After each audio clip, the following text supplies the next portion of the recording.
Hi, I'm Chap Bettis, author of The Disciple Making Parent, and this is my audio blog, where I read some of my blog posts in audio format for your convenience.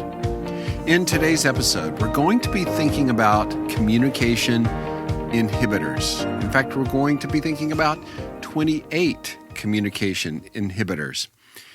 You know, I came across this list in my files. I think it's original, but if it isn't, I'm happy to give the credit to someone else.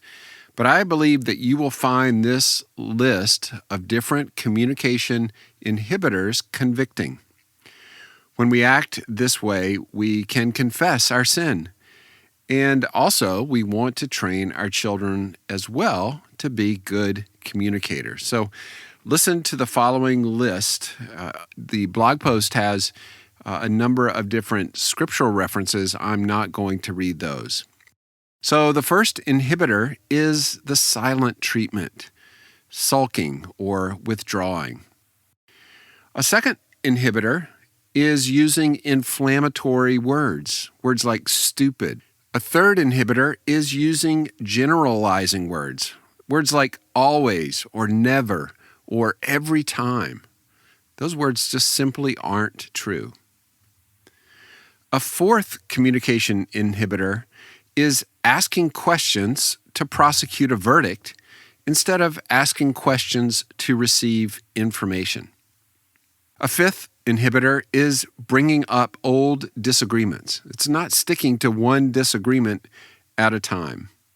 A sixth inhibitor is nitpicking. Always picking out those nits in your spouse's life, not being willing to forbear and overlook. Number 7, criticizing in front of others, whether it's in front of friends or children. We don't want to criticize in front of others. Number 8 is not blocking out time to communicate, trying to have a $100 conversation in a 25-cent minute. We need to take time to communicate. So number 8, not blocking out time to communicate. Number 9, picking the wrong time to talk. There is a right time and a wrong time to say certain things.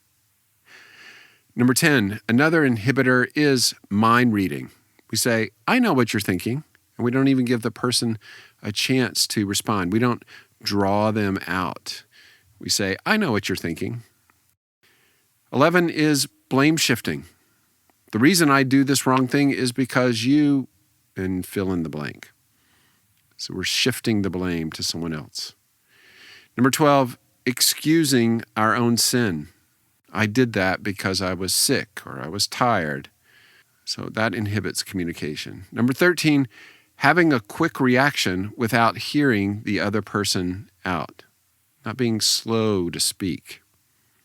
13, having a quick reaction. Number 14, an inhibitor is being quick to have an angry response.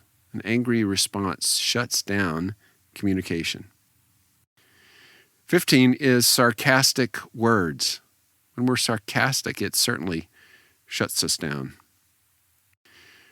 Another inhibitor is exhorting versus encouragement. You know, how can you tell if a person needs encouragement? Well, the answer is they're breathing. And so if we're always exhorting the other person to change, that gets tiresome. Number 17 inhibitor is nonverbal communication. The eye roll, the shoulder shrug, the head shake, the heavy sigh. There are ways to communicate nonverbally that shut down or inhibit communication. Number 18, interrupting the other person. 1 Corinthians 13 says, love is not rude. So interrupting the other person. The 19th way is lecturing the other person, just telling them what they should know and what they should do. 20 is defensiveness. We've already talked about that. 21 is building walls around the heart. So we don't let anybody in, but we also can't love others. 21, building walls around the heart. 22 is coarse joking. Ephesians 5:4 tells us not to have coarse joking. Number 3, speaking in haste without listening. Proverbs tells us, he who is a fool who speaks before listening. Number 24, picking the wrong tone. So we say something and maybe it's true, but our tone communicates something else, and that inhibits our communication. Number 25 is provoking with our words, constantly nitpicking and provoking the other person. Number 26, speaking harshly. The words we choose can be harsh versus pleasant. Number 27, using too many words. Wise man controls his words. And finally, 28, not understanding the importance of words. So we just have so many that they're always flowing out and we're not understanding how important they are. All these things can inhibit our communication.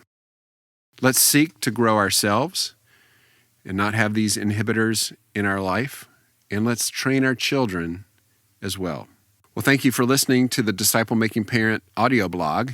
You can visit our website to find more resources for the family at thedisciplemakingparent.com. And if you enjoyed this episode, please consider telling someone about the show and leave us a rating and a review. Both of those things help us a lot, and they help others find this life-changing material. Thanks for listening.